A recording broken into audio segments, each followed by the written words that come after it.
சேரன் வந்து நைட் நேரத்தில எல்லா சமையலையும் முடிச்சுட்டு கிளீன் பண்ணிட்டுருப்பான் கிச்சன. அங்க வந்து அவங்க அப்பா, அதுக்கப்புறம் அவங்க தம்பி எல்லாம் தூங்கிட்டு இருப்பாங்க. அந்த சமயத்தில சேரனுக்கு ஒரு கால் வரும். அத அட்டெண்ட் பண்ணி பேசும்போது, ஏற்கனவே ஒரு பொண்ணு பார்த்துருப்பான். அந்த ஒரு கவிதாங்கிற பொண்ண. அந்த பொண்ணு வந்து இவனுக்கு கால் பண்ணும். அப்போ அவன் வந்து யாருங்கன்னு சொல்லி சேரன் கேட்கும்போது, நான் தாங்க கவிதா அப்படின்னோனே, யாரு எந்த கவிதாங்கும்போது, நீங்க என்ன பொண்ணு பார்த்துட்டு போனீங்கல்ல, அந்த அந்த கவிதா தான். சேரன் உடனே சொல்லுவான், சாரிங்க எனக்கு வந்து நான் நினைச்சேன் நீங்க ஃபோன் பண்ணுவீங்கன்னு நான் நினைக்கல. எதுக்குங்க ஃபோன் பண்ணீங்க? அப்படின்னு சொல்லி கேட்கும்போது, கொழக்கட்டை எப்படி செய்யணும்னு சொல்லி கேட்கறதுக்காக ஃபோன் பண்ணேன் அப்படின்னு சொல்லி அந்த பொண்ணு சொல்லுவா. உடனே இவன் வந்துட்டு கொழுக்கட்டை செய்றதுக்கா உண்மைக்குமா? அப்படின்னு சொல்லி கேட்கும்போது, ஏங்க நான் எதுக்குங்க உங்ககிட்ட கொழுக்கட்டை செய்றதுக்குலாம் கேட்க போறேன்.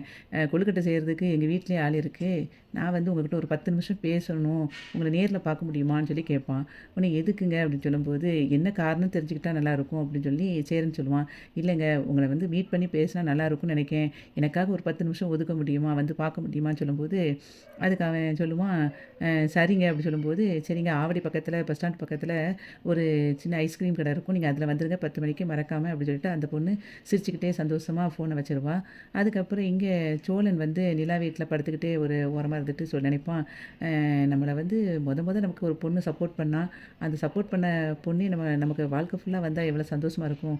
அவளோட சிரிப்பு, அவளுடைய எல்லா எல்லாமே என்ன வந்து மனச அப்படியே கொள்ள அடிக்குது அப்படிங்கிற மாதிரி நிலா வந்து ஒண்ணு ஒண்ணா பண்ணுனது எல்லாத்தையுமே அவன் நெனச்சு பார்த்துக்கிட்டு சோழன் இருப்பான்.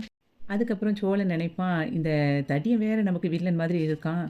இன்னைக்கு ரிஜிஸ்டர் மேரேஜ நிப்பாட்டின மாதிரி, அவள வந்து ஏதாவது ஒண்ணு பண்ணி இம்ப்ரெஸ் பண்ணணும் நிலாவ அப்படின்னு சொல்லிட்டு இவன் சோழன் யோசிச்சுட்டு இருப்பான். அதுக்கப்புறம் சொல்லுவான், இன்னைக்கு ரிஜிஸ்டர் மேரேஜ் தான் நின்னுட்டுருக்கு. இன்னும் கல்யாணத்த வேற நிப்பாட்டணும். நினைப்பான், இப்படி ஒரு அழகான பொண்ண ஒரு கல்யாண கோலத்திலேயே எனக்கு கண்ல காட்டணும். கொஞ்சம் முன்னாடி காட்டுனா என்ன கடவுளே அப்படின்னு சொல்லிட்டு யோசிச்சுட்டே இருப்பான். அதுக்கப்புறம் இந்த கல்யாணம் நின்னாலும் அவ என்னைய வந்து விரும்புவாளா என்ன அப்படி சொல்லி யோசிப்பான்.